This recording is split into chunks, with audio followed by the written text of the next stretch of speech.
Thank you for that nice introduction. I did not understand a whole lot of it, but I heard my name and I heard something about my organization, so I'm assuming that that was the introduction. And thank you for having me here.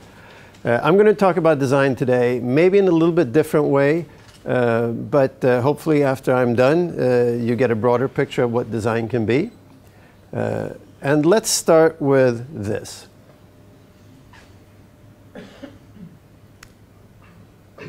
This is you. Design starts with you. You as a person, you as family, you as friends, you as a patient maybe, as children, grandmother, grandchildren, people. Design always starts with people, and without people, there is no design. And as we go through today, just remember people. And if there's anything that you should remember from what I say, just one single thing, design is people-centered. It's user-focused. And if it's not user-focused, it's not design. So, the next one here is a short little history of where design has been in the last 60 years. Here in the 50s, it was promoting design. It was talking about styling. I did something beautiful, I presented it in Milan, and look at me, I'm a hero. It was basically people doing physical objects that were fairly beautiful, or ugly, but still promoting design in some way. In the 60s, it was involving industry, getting people to understand that this is something more than just styling.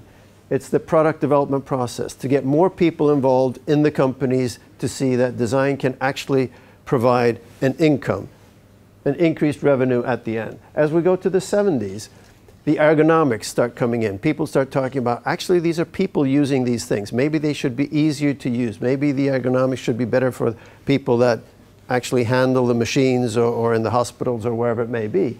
And the user then comes in as the focus, the user and the product. And that's where the ergonomics come together. As we go up here, we're talking about design management. And then this becomes something totally different, because then we say, okay, if it's design management, then we need to coordinate. Then we need to start looking at all the things that we do within an organization. And that is all the things within design. Now, as we go up and we start building brand, then we start looking at the strategy and the user experience. And what is it that the brand actually sends out? What is the message? What is the message of TIO here where we are today? I don't have a clue. I don't live here. I have not heard what their message is, but I am sure they have a message, and that the brand building is something that they work on very, very extensively to make sure that you, as users, find them attractive.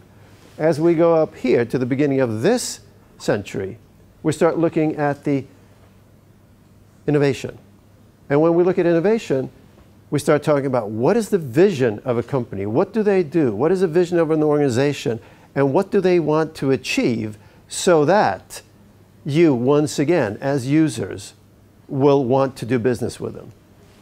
And now we're talking about services. And when we're talking about services, it's the holistic view. It's the holistic view of everything that we talked about from here to here. And services include physical objects. Say, for example, you're talking about services as in the transportation system. Well, the service is to actually be transported from here to here, but it includes, if it's a bus, a bus. If it has trains involved, it's a railway, it's trains, it's stations, and it's all those things as well.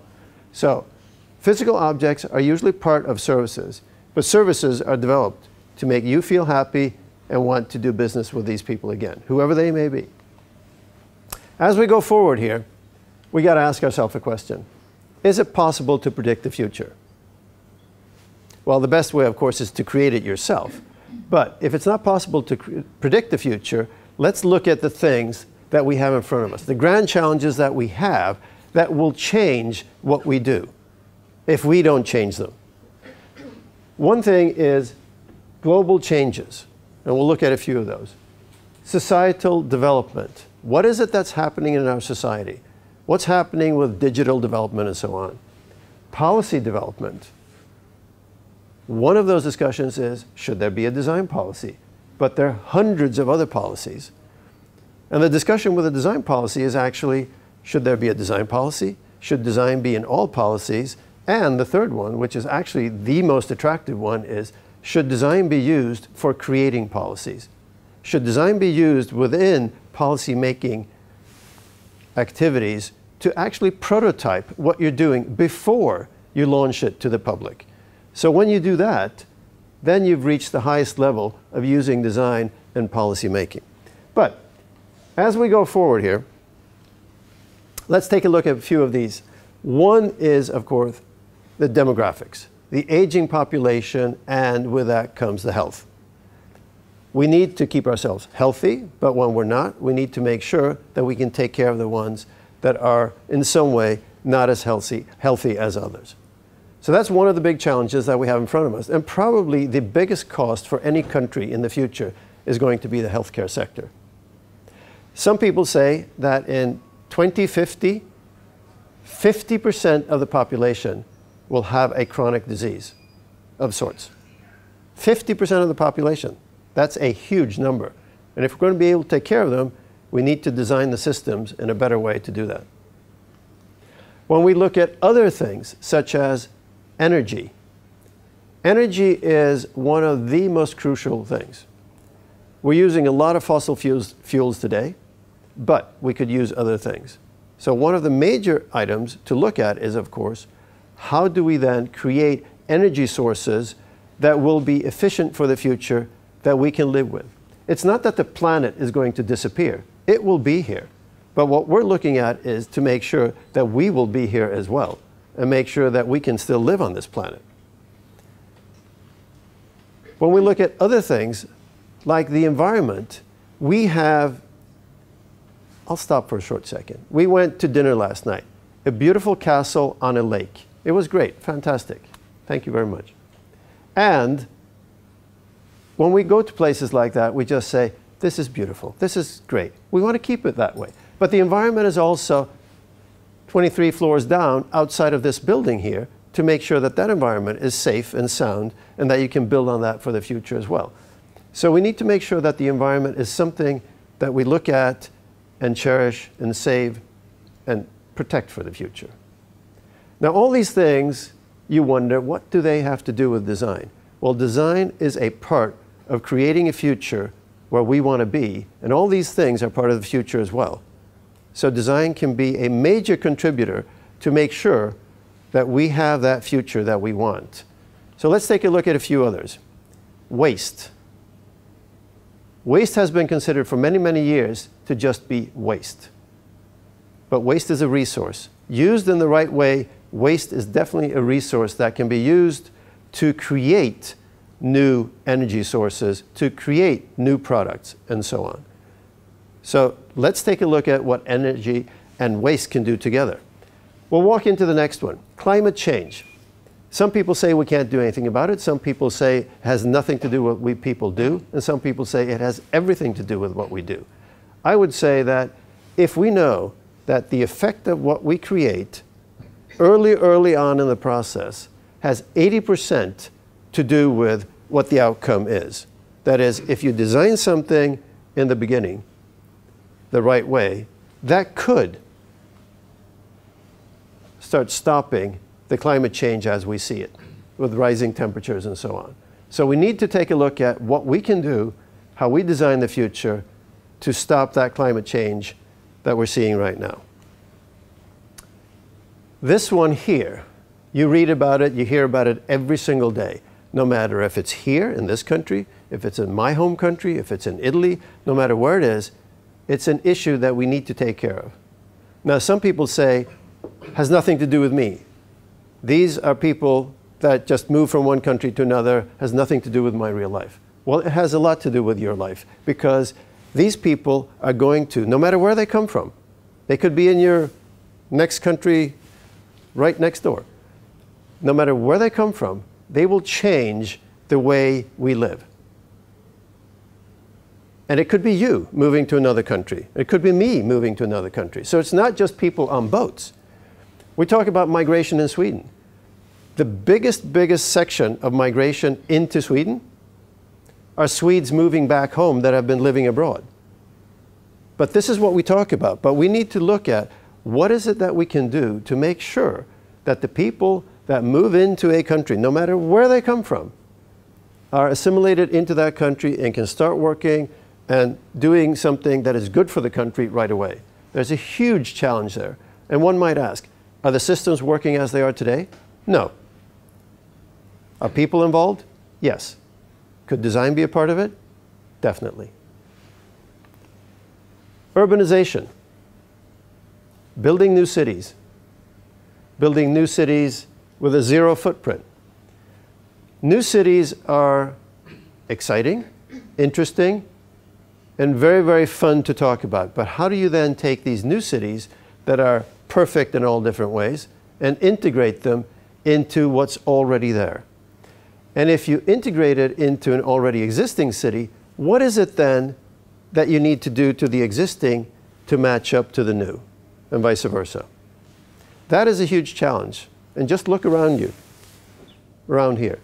New big buildings are coming up, and you have an old city, and you have older parts of the city, and you have newer parts of the city. And how do you integrate all this in the best possible way? How do you design the future of a city? Factory, making automobiles. But the business is changing. It's not just making automobiles or manufacturing things that make a noise when you drop them. Physical objects. When you look at companies today, you see that there's a huge business shift. And you also see that companies like this are worth 10 times, 100 times more than your old traditional industries. And how do you value companies like this when they're worth billions and when people have been struggling for decades creating value in old manufacturing? I'm not saying that one is right. I'm not saying that one is wrong. I'm just saying that there's a huge shift in providing services, and we're getting used to it. And our phones have services in them, and there will be more. Just remember, the iPhone came out 8 years ago. It came out 2007. 8 years ago. And all the smartphones and everything that we've gotten used to, email, all the apps, everything that we've gotten used to, that is now just standard procedure.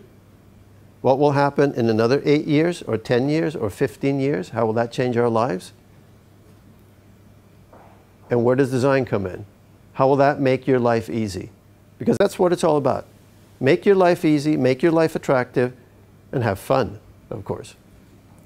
So as we go forward, and these companies here then are part of what we do, we can see that the changing spectrum of design goes from here, when we're talking about goods, physical objects like these or that, or lights or projectors or cameras, whatever they may be, services, of course, but also processes and strategies.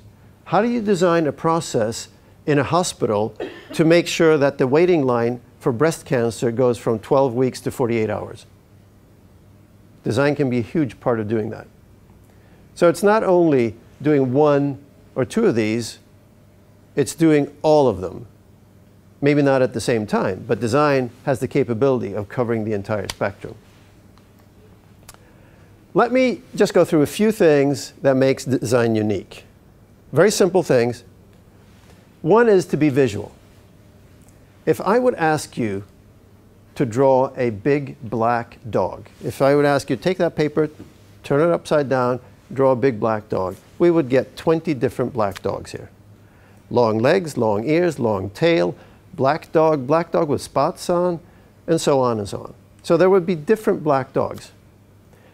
If I would just say to you, think of a big black dog, walk out of the room, we'll meet in a week, and now everybody draws the exact same dog, you'll still draw the different dogs.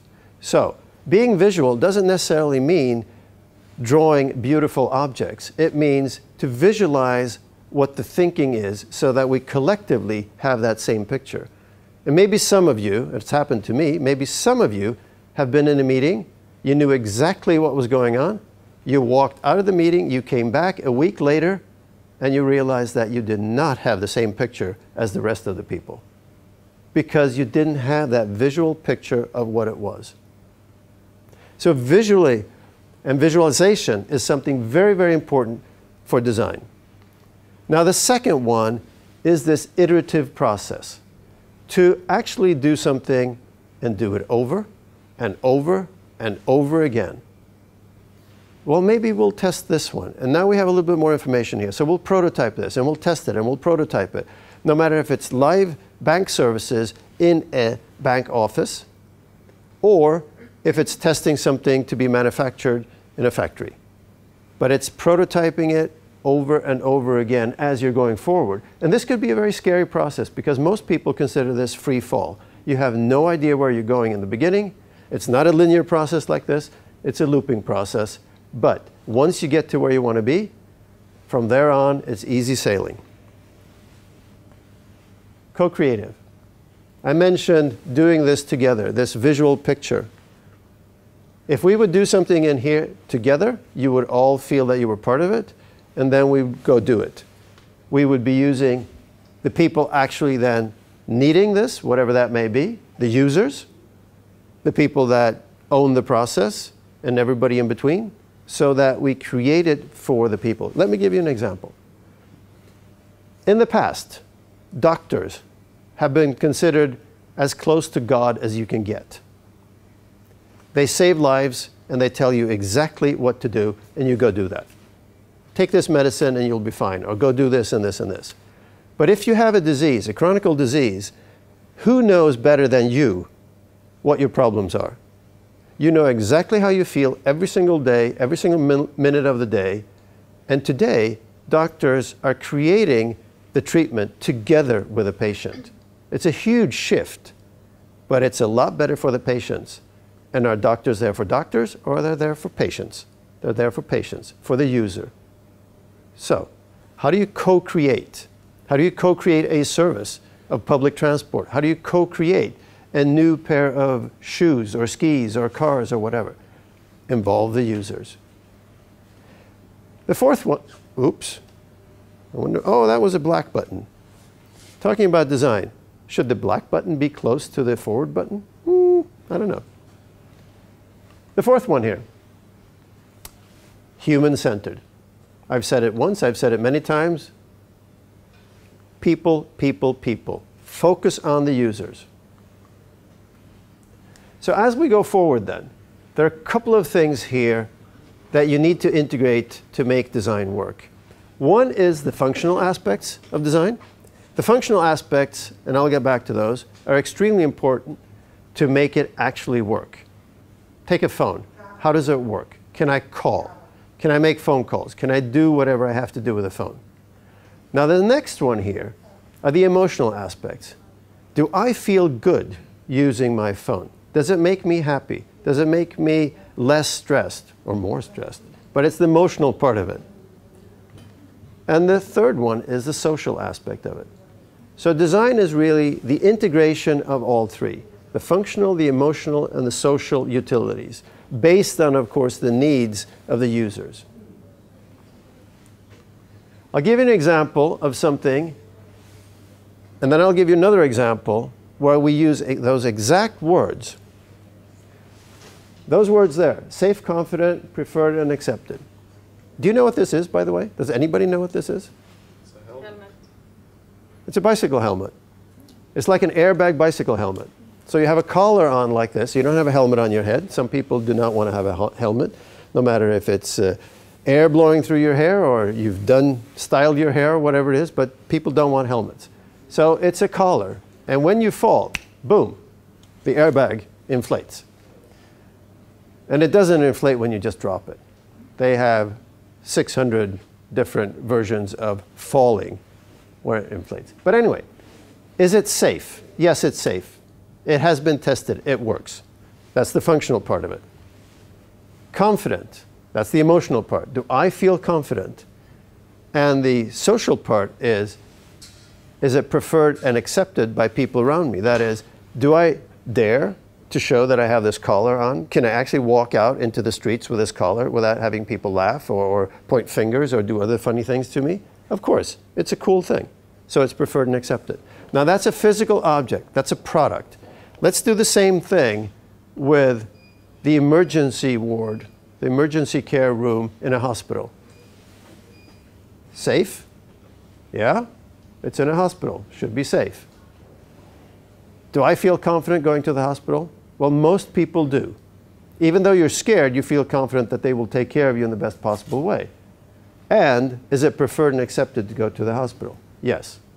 Two totally different things. One, a physical object, and one, a service provided by the municipality or the region or the nation, but it's a service. Healthcare is a service provided to you as citizens. Service, object, the exact same thing. Functional, emotional, and social. Integrate those based on the needs of the users. The next one we're going to take a look at is a welding helmet. This is the 4th generation. I think they're already on to the 5th or the 6th generation helmet. And what this is actually a helmet here and then the welding thing. Does anybody weld in here? Does anybody know how to weld? 1, 2, 3. Okay, 3 people. If you've ever used the old type welding helmet, you know that you have to flip it down and then you do whatever you have to do, and then you have to flip it up. But most people don't use their hands. What do? They do like this. Yeah. So the helmet flips up, and then when you go, you do like that. And every single time you do that, you create a whiplash, a micro whiplash. So a welder at the age of 45 is basically toast, gone. What happens?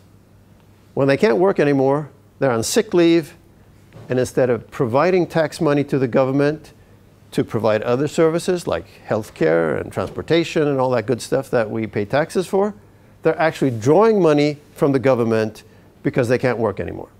Now this helmet here is based on an invention that turned into an innovation where the glass goes dark as soon as the light goes on. As soon as the torch goes on, it goes dark, and as soon as the torch goes off, it goes light again. So bright, light, like that. What happens is that you put this helmet on in the morning, you do everything you have to do, you take it off at lunch or your coffee break, you put it on again, you have it on all day, because you don't have to go up and down like that. Not only is it comfortable, you're not toast at 45, you can continue to work, you can continue to enjoy your job, you can pay taxes. Not everybody enjoys paying taxes, but assume now that taxes are for a good reason. You pay taxes and you're not drawing from the government. So not only is it a great product, it actually is a product that has a social responsibility and it saves lives. So that's just one example. I'll take another example. This here is called a rescue runner. It takes the best from these wave runners, these little bumblebees that you sometimes see in the ocean or on lakes that go zzz, zzz, zzz. They're very annoying. They're very fun, but they're very annoying for the ones that are not on them. You take the best out of one of those, you put a new shell on it, and it turns into a product that actually rescues lives. Fantastic little object. So you take the best out of 2 things. That's where design really works. I'll show you something else here. A product, the company started working with screens where they did eye recognition. And it was used for shop floors. They could actually check when you went down an aisle where you were looking. Were you looking at the coffee up there or the coffee down there or the blue or the red or the green or the yellow, or what were you actually looking at? And they could see that. But more than that, they realized that if they could use that technology to actually help people that could not, say for example, speak, they could see where that little kid was looking. And then if that little kid was looking enough at a certain point, then the computer would know, okay, I will change to do this and this and this. So if you extend that now, say that you have a person that is injured to the point where they are clear up here, but they can't speak, and they have a hard time hearing, but they can see, they can communicate, but they can't use their hands. They're basically paralyzed like this. And there are a lot of people that are. How do they communicate? Well, through this, they can actually start looking at the screen. They can write on a keyboard. they can see pictures, they can do this, and they can actually become part of society again. So from having been a strictly commercial product, which it continues to be, of course, they've also gone on a diversion where now they have two huge areas where they're working in. One is to be commercial and help the people that have stores or shops, stores. And the other one is to help people to make sure that they can communicate and be part of society. This one here is a student project that turned into a major help for companies.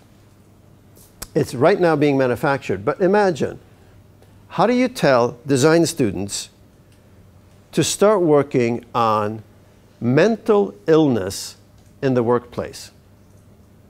Design students are used to working on, once again, physical objects. And when you start talking to them and say, okay, we want you to solve the issue with mental illness in the workplace.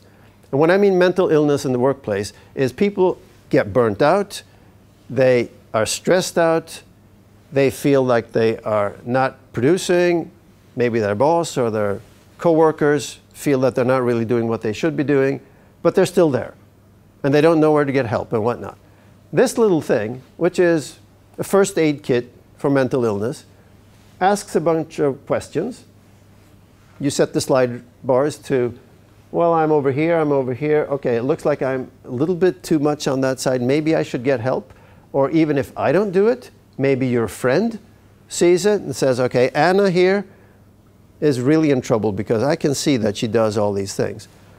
And then you can be anonymous, so you can just take the CQR code here and you can photograph it. There will be phone numbers, there will be little brochures and whatnot. So how can you actually help people to prevent burnout in the workplace instead of being burned out? And once again, when you're burned out, you're away, you're not productive, you're costing money instead of making money. The next one here is a project where design was used to create a process. And this was done in 2009, and it has been continued up until now as well. It's called City Move. There is a town in the northern part of Sweden called Gällivare. Gällivare is a mining town, very successful. It has 3 areas, and this one here is called Malmberget. And as you can see, here is a hole in the ground. You can actually see roads going into that hole. There was a church there and people lived there. So these roads going in just basically go over the edge and into the hole. And why is there a hole there? Well, if you dig deep into the ground and you take out the iron ore, you create a hole. At some point, the ground is going to fall into that hole. And once it falls into that hole, of course, you can't live there. Well, what's happening in this town of Gällivare is that the holes will grow and grow and grow. And this is the next area, and that's the next area, and this is the third area, and so on. So basically, this entire village has to move. So what does that have to do with design? It has to do with people. And our mission was to create the move to be as attractive as it can be before, during, and after. So how do you create an attractive move? Well, not as they had done, because what they had done was to have the mining company, which is state-owned, basically say, this is what we're going to do. The municipality said, we're not in agreement, but the people that live there were never talked to, and they just complained. So our process, which turned out to be a 2-week workshop with 40 people from 18 countries, 5 continents, where we came up with hundreds of ideas of what they should be doing, great. But the biggest one was talk to each other. Create this common vision, have the people that live there, have the municipality and the mining company actually talk to each other and see what you want. What is the common vision that you want to create? So they started doing this. They've talked to every single people in the village, about 5,000 people, yay size up to old people, and figured out what they really want to do. They created the vision, the mining company, the municipality, and the people are now in agreement where they're going. And they're also creating 37,000 new square meters of buildings in a village close by, where all this is going to move to. When I say all this is the pool, the library, all these public buildings, and then they're going to move, of course, all the housing as well.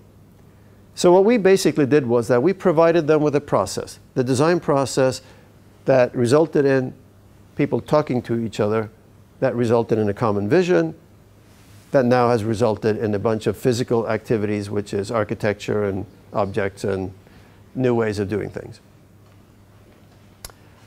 The next project is something very, very unique. These are the replacements for tents.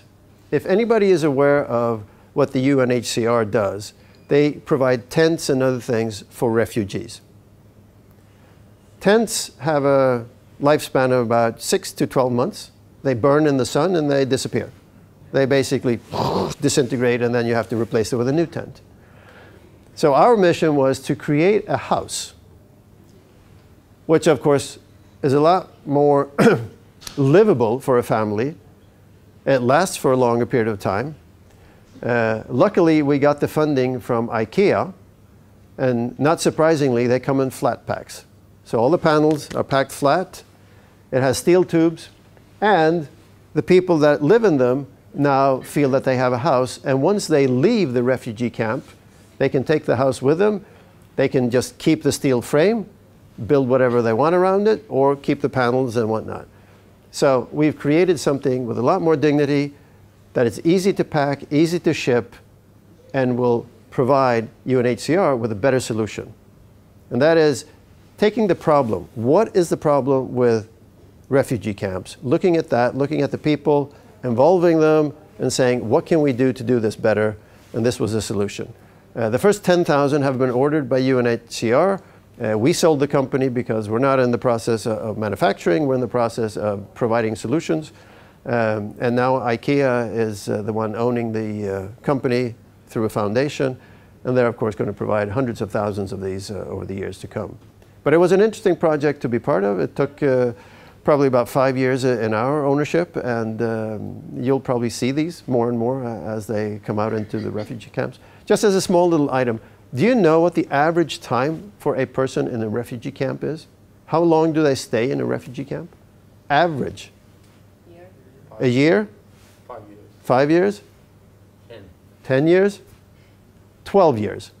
Average, 12 years. The longest lasting camp today is 26 years. It's like almost 2 generations. You're born there, you have kids there over that period of time. So it's not like you come in and you go out in 6 months, a year maybe. I mean, that's your life. Unfortunate, but that's the way it is. And if we can help them, fantastic. So anyway, happy families. Let me talk a little bit about something that we call the design ladder. Down here, 25% of companies and organizations do not use design, which is quite okay. They don't talk about it, they've never heard about it, and that is understandable. But they do not use design. Or at least they say they do not use design. I would contest that, but they say that they do not use design. The next step is where design comes in as an occasional activity, a styling activity. The next step up on the ladder is where it's part of a process. It's in a company, in an organization, there's an infrastructure there. You do things where you actually then have these things work together, where you have purchasing and you have manufacturing, no matter if it's a service or not. You have the people in marketing, you have the people in operations, and so on and so on. Everybody knows what to do, and it's structured because you have a system. But still, you haven't gotten to the point really where it takes off. Where it takes off is at this 4th level, when it becomes a part of the strategy. And it's an innovation driver. When it actually drives innovation to the point where everything is saturated with, is there a user there? Are we doing this for the best of the users? How can we do this better?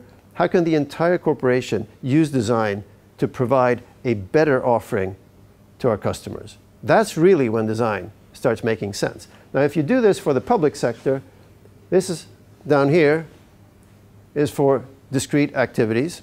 The next one up is when the organization starts seeing this as capability, when they actually then start using it. And here, of course, in the public sector is when you use it for policy. If you look at what design does to companies that use design, and now we're talking about the companies that are at the highest level, where design is then innovation driving, we know that they have stronger brands. Not only do they have stronger brands, but they are 5 times more innovative.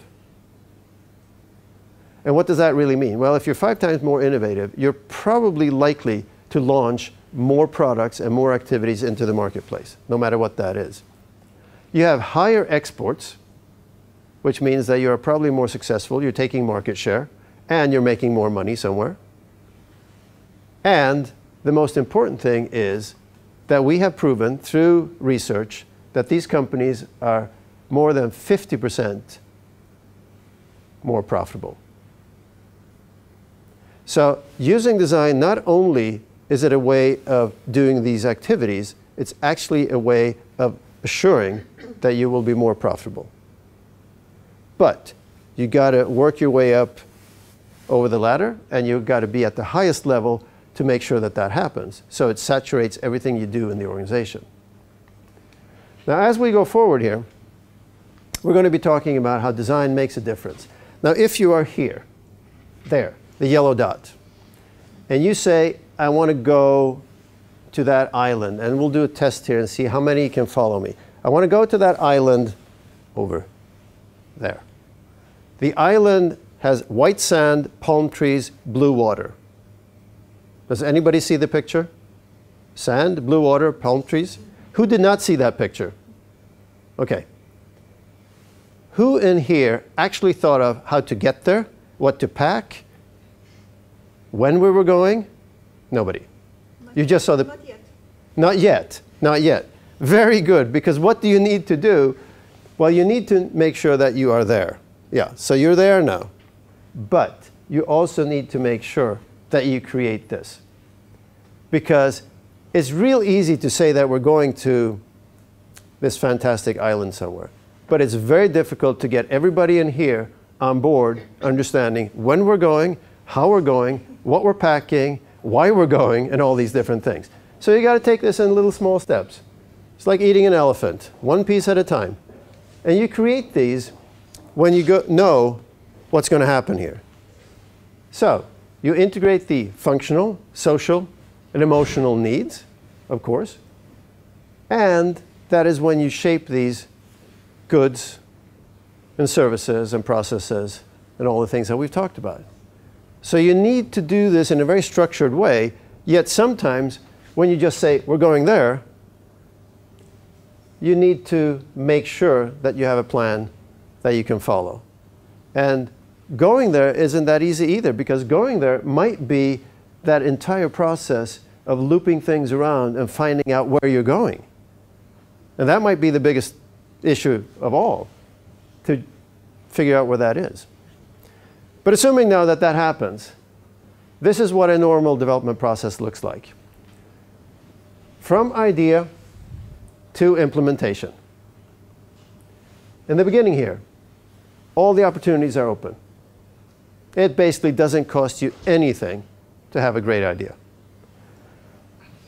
Over here, when you get close to implementation, you should really start narrowing down your ideas, because otherwise it's going to create another curve.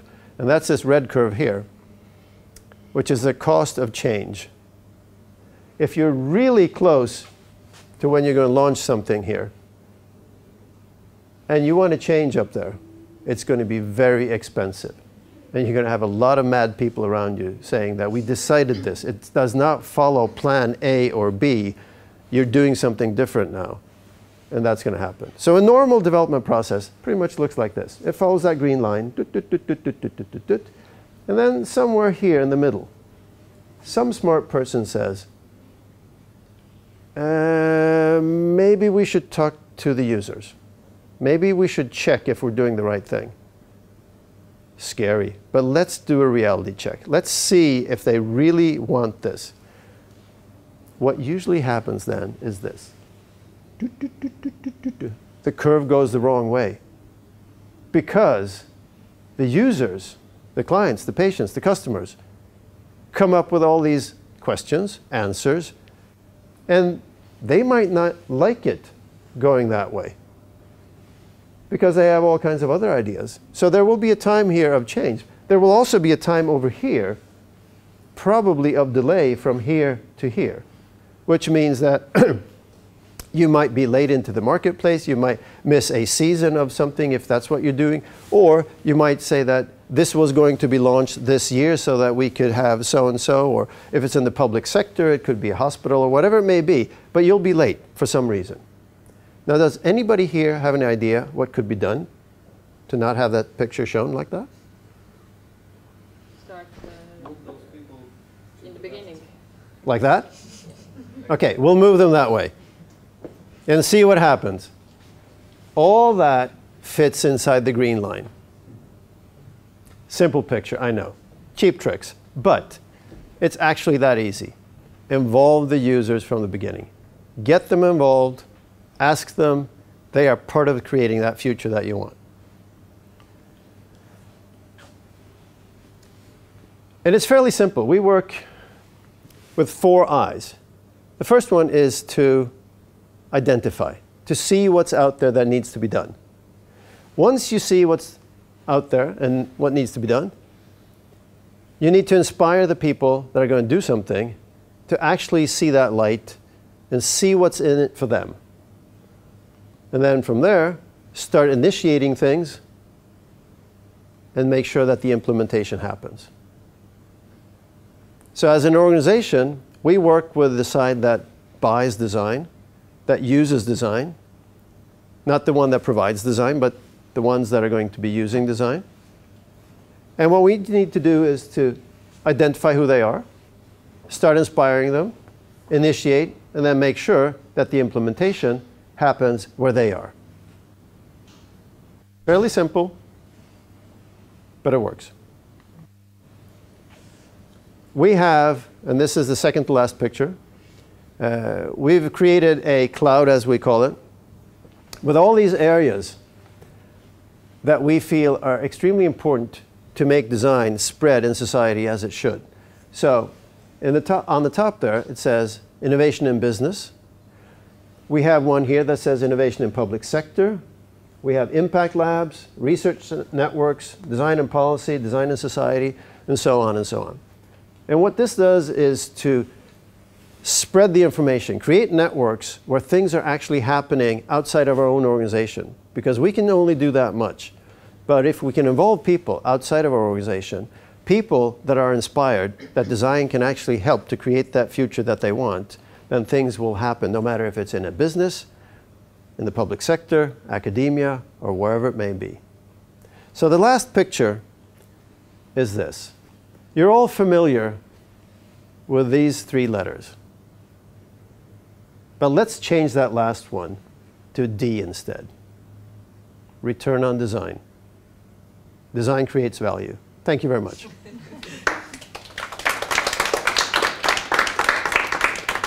And if you didn't get that last thing, just remember this. It's you, you, you. It's people, people, people. Users. The human being. Thank you, Mr. Edman. I don't know how about you, but I feel converted once again, maybe 10th time in my life, into the common religion of design that we share. I'm sure the auditory has questions for the speaker. One question, which step of the ladder that you showed before is dominating in Lithuania and in Sweden, in your opinion? In Lithuania, I don't know. Could probably easily be figured out through a questionnaire that is sent out to maybe, say, 1,000 companies, and hopefully you'll get a few answers back, and then you can start compiling those. In Sweden, we know that most companies are in the middle. You probably have 25% at the bottom, and then you have something like 18, 20%, maybe 25% at the maximum at the top. but the bulk is in the middle, where people are starting to use it. Most of the companies are probably using it as a one-off, but many are using it as something where it's integrated. So that's where the bulk is. But the top one is slowly growing because people are seeing it, and it's specifically in the public sector where they are jumping steps. They haven't used it before, and then they're seeing what the advantage could be. I mentioned earlier the process of cutting the lines, the queue of breast cancer from 12 weeks to 48 hours, which was done in Norway. Hardcore, actually done. Not just an idea, it was done. By using the design process of looking at what is the system, what is the process that the hospitals have of doing this, and then going in and working with them, and then coming out at the end. So there we're not talking about using it as a one-off or as a process. There it's really a strategy for how you're going to change the entire system. We of course want most of them to be at the top, but we know that it's a long process, it's going to take time. Companies that do fast-moving consumer goods are sometimes very much into doing graphic solutions where we're talking about styling and process, but they might not have the entire strategy, the vision, the top end. On the other hand, they might be extremely driven by users and inventions and innovations and so on. And we don't really know what the situation is here. So I would guess the best thing would be to basically take, and you could easily take the questionnaires that we have started, and you've done the same thing, right? Yeah, we have done that. I think that Estonian and Lithuanian companies are in the similar mode, and I think we are in the middle of the first and the second ladder. Yeah. And a quick second question: would you see design protection as such? There is a legal protection for designs. Is it for middle players, or is it top question for top players of the Depends on what you want to do. One idea is no, faster and better. You don't need to protect, just do it faster and better than your competition because it's going to take time before they catch up. That's one way of looking at it.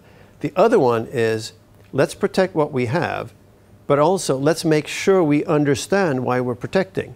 Because if we're only protecting to get a patent, and that's it, let's also understand that that patent needs to be defended.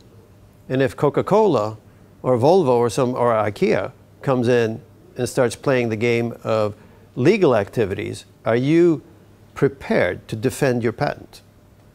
And that's going to be a very, very costly business. I mean, I've been on the side of the original, so to speak, in court, where the ones that did not have a patent that had infringed actually went out of business, a few of them, because they couldn't defend it and they spent all this money and basically they were out of business. They had to pull the products off the market anyway. So you got to really know why you're protecting something. If it's worth protecting, absolutely, and go all the way. But don't do it just because people say that it's something good to have. You really need to know why you're doing this. More questions? It wasn't that clear, was it? No. No. My question is, do the Swedish government have some structure to support all this process of Well, there are a lot of activities going on. The Ministry of Culture, the Ministry of Enterprise are to some extent supporting with money. We have government bodies for innovation that are supporting with money.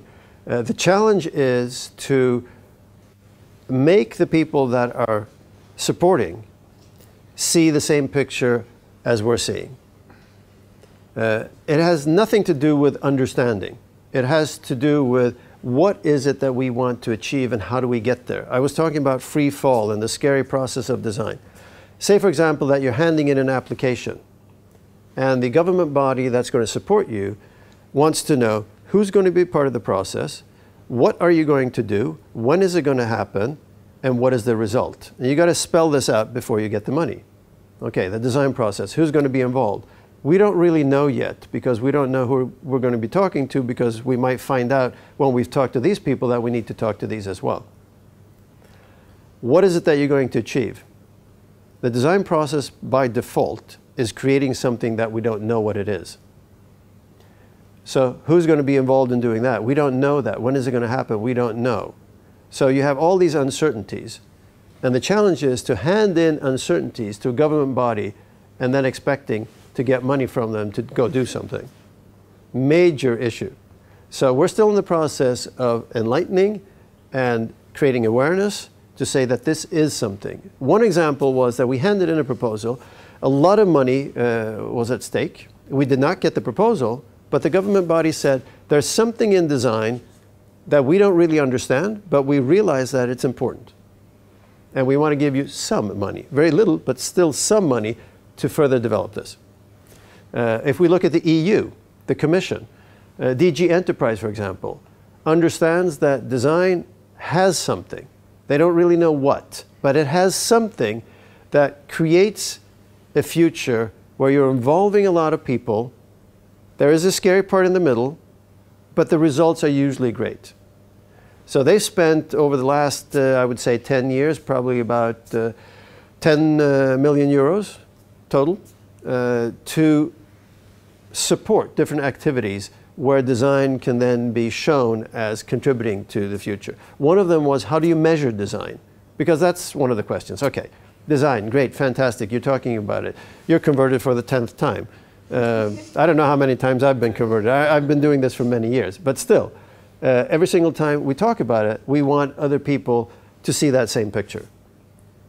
Well, if the Commission sees that there's something in there, and maybe if we measure design and we can start telling companies and organizations that if you do this and this and this, this actually happens. And we know that 37% of this or 52% of this makes this. Then you can go with numbers because people love numbers. So, okay, 52% likelihood that that's going to happen, or 80% of these companies did this, or 50% more profitable. I mean, that's something that you can, is tangible. You can hold on to it. Instead of saying, well, you know, companies are probably more profitable if they do this. I mean, that's really, really shaky. But if you can say 50%, we have proof. That's good. So we've been working on a lot of different activities, and the EU is going to be working on more and more of these. I have a question also Yeah? about this productivity and ladder and profits. Can you think of a company, of a business or a service that you mentioned that you don't believe that somebody can stand on a first step of a ladder or on a doormat for that matter? Can you think of an example that company doesn't use design, doesn't care about it, doesn't need it anymore? A lot of companies, say in the construction business, they either are building companies or they lay asphalt or whatever it may be, say that they don't use design. And it goes back to the old story of the bricklayer who's creating a very big building. And somebody comes in, or the stonemason actually, not the bricklayer, the stonemason. And you ask him, what are you doing? One answer is, I'm cutting stones. The other answer is, I'm creating a cathedral. I'm part of making that cathedral. If you're going back to the companies, the construction companies and the asphalt companies and whatnot, they will probably say, well, we don't deal with design. But that's what they do all the time because they are part of a process. And do they have a logo? Do they have a company identity? Do they have all these things? Do they have policies? Yeah, they do. So they probably have design in there somewhere, but they never talk about it. And the challenge really is to get these companies to see that there might be another opportunity in using design to make their companies more profitable and more attractive so that they win more bids in the future and so on. So design is just a tool. It's just a tool to make the organization or the company better in whatever they want to do. No matter if it's the public sector, a hospital, or if it's a construction company. Sure, I'm sure we all want to see more designers laying asphalt on the streets tomorrow. Well, you said something there that I would contest. Because design today has gone from being designers, people, they have an education of being designers, to designers plus other people that actually do design. IBM is, this year, 2015, employing 1,000 designers. Why are they doing that? Because they want their organization to be infused with the knowledge of design. so that they can go out and provide something. Barclays Bank in London is the biggest employer of designers. Why is Barclays Bank doing that? Because they want to give a better offering to their users, their customers. But it's not just the designers going out and doing the job. They want to infuse it in the whole organization. The public sector, hospitals, for example, when you use design there, as I showed on the chart, you don't want the hospitals just to have designers come in and do a project that's 100,000 euros each time. You want the designers to come in and teach the people, the nurses, the doctors, and administrators, to use design, to actually use those processes themselves to make improvement. It's almost like when you go back to the Japanese quality issues, when the Japanese started looking at just-in-time and Kanban and all these different lean processes. The action was not to have the Japanese consultants come in every single time you needed them. It was to learn how to do it and then have the companies improve on their own. Same thing here. I mentioned early, doctors. Doctors did what doctors did, and nobody else did that. Today, you're co-creating treatment, doctors, experts on this, patients here, people around you, whoever they may be, wife or family or husband or whatever it may be, and you have nurses and staff and whatnot, and everybody co-creates. So it's not like somebody, the designer per se, is going to solve it. 100 years ago, real simple.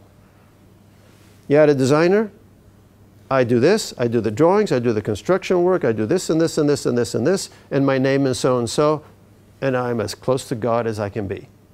Raymond Loewy, for example. Huge designer. He did logos for Shell and Exxon. He did Greyhound buses. He did trains. He did pencil sharpeners. He did everything. And there are some icon designers today as well. But that's not what we need.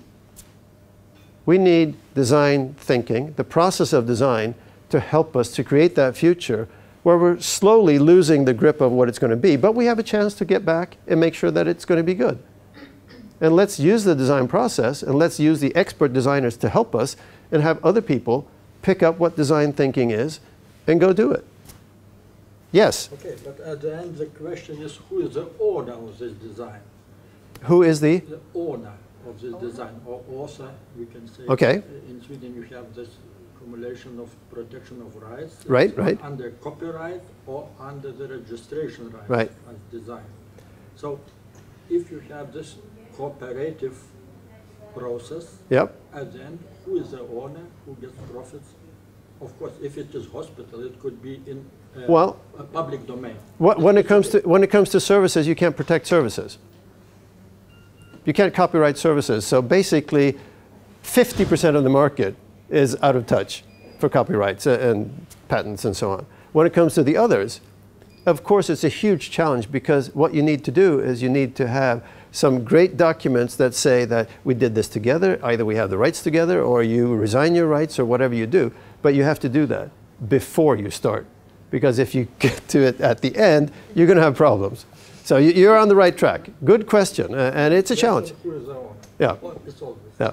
And it's a challenge. And we've been in situations where we've had work being done, and people have said, well, you can't publish that on the web. And we say, why can we not do that? Well, we own it. Okay. But if you own it, you could still give us the rights to have it on our web, and so on and so on. So yes, I mean, you could legally make sure that you do those things, but do it in the beginning. Once again, do it in the beginning. It makes life so much easier. Yeah. More? Do you have in Sweden a design policy? No, we don't have an official policy. Right now, there is, we have a lot of, as I mentioned, a lot of government bodies that are working with design, but we don't have an official policy written down saying this is what design should be and this is how you should be working with it. We had something that was written in 1998 that was not really followed or hasn't been followed.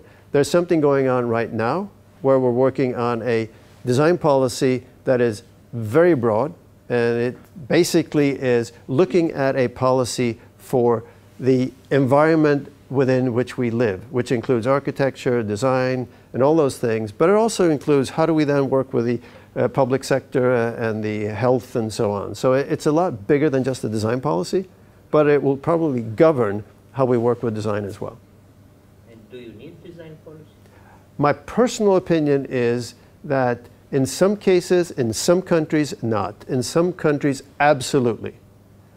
And it depends on if it's a policy or a plan. Because as I mentioned, you can have a design policy, you can have design in policy, and you can have design for policy. Now, if you have design in policy, you have it in many policies going across like this. So design happens in the social policies and the cultural policies and blah, blah, blah, blah, which is good. And then when you use design to create policy is even better. Sometimes you definitely need a design policy, some kind of manifesto to start. In some cases, you just need a plan what to do so that it's included in other policies as well. And it has everything to do with where you are, how the government treats this, and the people that you're going to be working with. So there's no real easy answer, but there needs to be something to say where design can actually be a provider of something that will create a better future. And not just design is cool. That's not going to go anywhere. But it needs to show what the effect is. If I use design, what is going to happen? If I use design in a hospital, what is going to happen? No, we're going to have green clothes instead of light blue clothes, or we're going to have white walls instead of blue walls. What is that good for? Why is that going to be something that is effective at the end? So you need to describe what design is going to do. Why is it going to be good for Lithuania? What is the effect of design? And if that can be written down, described, then you have a chance to say, okay, if that's what we want to achieve and design is part of that, let's then spend some money as a government on making that happen. Because we can easily see that the systems that we've used today to create the problems we're in are not the same systems that are going to solve the problems. So we need new ways of doing things. And design is one of those tools to create new ways of getting to where we want to be. How many people in your government understood what you talking? I don't have an exact number. I would like it to be more. I would guess that most people, and I'll be completely honest, most people, if we ask them today what design is, they will go back to what the traditional picture is of design, objects. When we start talking to them and we sit down and we give them, if we do this, for example, we'll have a lot of, I didn't know that I was working with design. I've been doing it for a long time, but I didn't know because I've been doing this and this and this. So I think a lot of people see the same picture, but spontaneous reaction, no, they don't see that same picture. I also have a question regarding your new position as an elected president of BEDA. 1 month to go. Yeah. June 5th. So, but I'm sure that you did a wonderful election speech or the speech before you were elected. So tell us what you promised the design community or your members that you will do as a president and what you're going to do. Okay. It didn't really work that way, but I'll tell you what happened. In BEDA, it's an organization, European organization called the Bureau of European Design Associations. It has about 50 members today from most of the European countries. We have elections every year. Every year we have one type of election. Every second year it's for the president or vice president, and then the other years in between for the board. I was elected vice president 2 years ago. And when you're elected vice president, you are automatically going to become the president. It was a time when we were working hard to figure out how we were going to get more attention from the European Commission, because the entire reason for being for this organization is to lobby to the European Commission to get design on their agenda. And for the last 10 years, we've been doing a great job, but we're struggling with how we're going to get more money from them so we can do more things. Not money just because money is good, but so we can actually do things, we can employ people and actually have things happen. We managed to get last year a call from the Commission where we're now getting a certain amount of money to build the organization. We've employed a guy a couple of weeks ago, and getting back to the promise as a president then, it will be to grow the organization so that we can provide the absolute best services to our members, which is to get the members to network together. Because what I know in Sweden, you might not know here. But if you did, and if we started working together, and then we worked together with Barcelona, and then all of a sudden somebody at the Design Council in the UK said, well, what you're doing is really interesting. We want to be part of that as well. And this networking starts happening. All the organizations will grow. So it's not to grow BEDA as an organization, it's to grow the members. So that's one part of it. And the other part is to actually network with other organizations, research organizations, organizations with small businesses and so on, so that they can then see what we're doing and we can see what they're doing and we can help each other. And the third one is, of course, to work with the Commission and make sure that the Commission then incorporates design in more and more things. And they've already created cross-functional working groups throughout a lot of the Directorate Generals so that design will be part of that. So I guess the overall story would be to grow the members' ability and to, of course, work with the Commission to make sure that they infuse design into as much as possible. They see the picture, they see what could be done, and they want us to be part of helping them. So I think that's what's going to happen. I still have 1 month to write that speech, though.